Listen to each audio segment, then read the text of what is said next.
जब जब चुनाव आते हैं तो मुख्यमंत्री इस तरीके की योजनाएं, इस तरीके की घोषणाएं वो करते हैं। कई ऐसे उदाहरण सामने आए हैं कि जिन लोगों को संभवतः हस्ताक्षर तक करना नहीं आता, वो लोग, उन लोगों की नियुक्ति की गई है, उन लोगों की बहाली की गई है, या उनके पास रिश्वत में देने के लिए पैसे हैं, उन्हीं लोगों की बहाली बैकडोर से की जा रही है। इसी कारण से शिक्षकों में भारी आक्रोश है और ये मुख्यमंत्री के हर विभाग में, जहाँ पे हमारे गठबंधन के साथी चुनाव लड़े, वहाँ पे भी लोक जनशक्ति पार्टी रामविलास के संगठन का लाभ उन घटक दलों को, उन प्रत्याशियों को मिले। आपके चाचा ने कहा है 5 सीट पर चुनाव लड़े थे, 5 सीट पर लड़ेंगे। भाई वो गठबंधन के भीतर बातचीत करें। बीपीएससी अभ्यर्थियों के लिए उतरे चिराग पासवान। नमस्कार, मैं विकास सिंह और आप देख रहे हैं देशवा न्यूज। जी हां, जिस तरीके से बीपीएससी जो अभ्यर्थी हैं वो धरना प्रदर्शन पर बैठे हुए हैं, वो कभी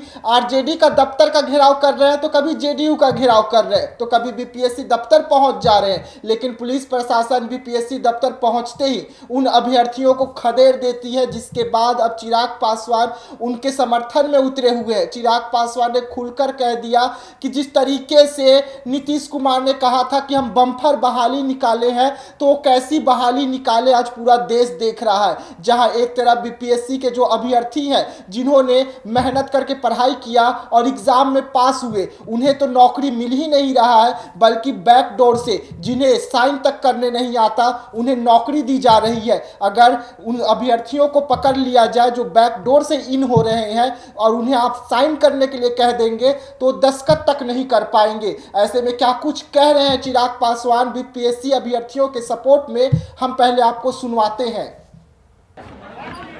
नियुक्ति पत्र पुनः एक झुंझुना है। जब जब चुनाव आते हैं तो मुख्यमंत्री इस तरीके की योजनाएं, इस तरीके की घोषणाएं वो करते हैं, पर हकीकत है ये पुनः एक भ्रष्टाचार का दरवाज़ा खोलने का एक रास्ता है। बैकडोर से आप एंट्री कराते हैं।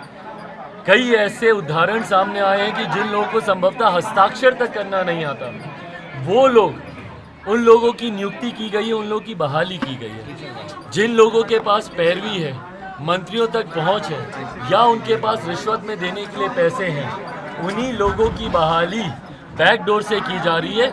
इसी कारण से शिक्षकों में भारी आक्रोश है और ये मुख्यमंत्री के हर विभाग में ऐसे ही नियुक्तियां होती हैं बैकडोर से, भ्रष्टाचार के माध्यम। जी हाँ, तो सुना आपने कि किस तरीके से चिराग पासवान ने बीपीएससी अभ्यर्थियों के लिए बड़ा दांव खेला और उन्होंने साफ तौर पे कह दिया कि हम और हमारी पार्टी बीपीएससी अभ्यर्थियों के साथ में है और बिहार सरकार को जवाब देना ही होगा, चाहे वो सड़क पर दे या संसद में दे। वो यहीं पर नहीं रुके। जब मीडिया ने उनसे ये पूछ लिया कि चाचा जी कह रहे हैं कि वो 5 सीट पर चुनाव लड़ेंगे जिसमें हाजीपुर भी है, तो चिराग पासवान ने साफ कह दिया कि चाचा कहीं से भी चुनाव लड़े वो तो पार्टी के अंदर ही तय होगा, बाहर नहीं।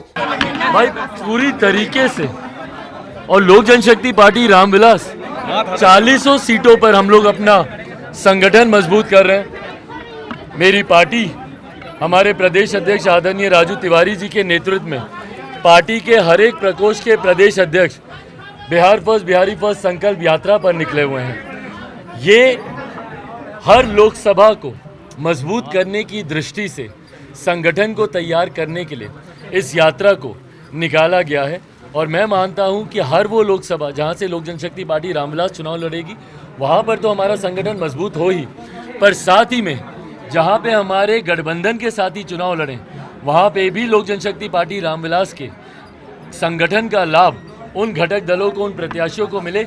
इस दृष्टि के साथ हम लोग 40 सीटों पर तैयारी कर रहे हैं। संकल्प यात्रा आप लोग देख रहे हैं, जिस तरीके का रिस्पॉन्स संकल्प यात्रा को मिल रहा है और भरी भारी संख्या में जिस तरीके से पार्टी के कार्यकर्ता, पदाधिकारी हर जिले में संगठन को मजबूत करने का काम कर रहे हैं, मुझे पूरा विश्वास है कि एक मजबूत संगठन के माध्यम से गठबंधन को 40 की 40 सीटें जिताने में हम लोग काम करेंगे। आपके चाचा ने कहा है 5 सीट पर चुनाव लड़े थे, 5 सीट पर लड़ेंगे। भाई वो गठबंधन के भीतर बातचीत करें। तो फिलहाल देशवा न्यूज में इतना ही। देश दुनिया की तमाम खबरों के लिए बने रहिएगा देशवा न्यूज में। तब तक के लिए मुझे दीजिएगा इजाजत। धन्यवाद।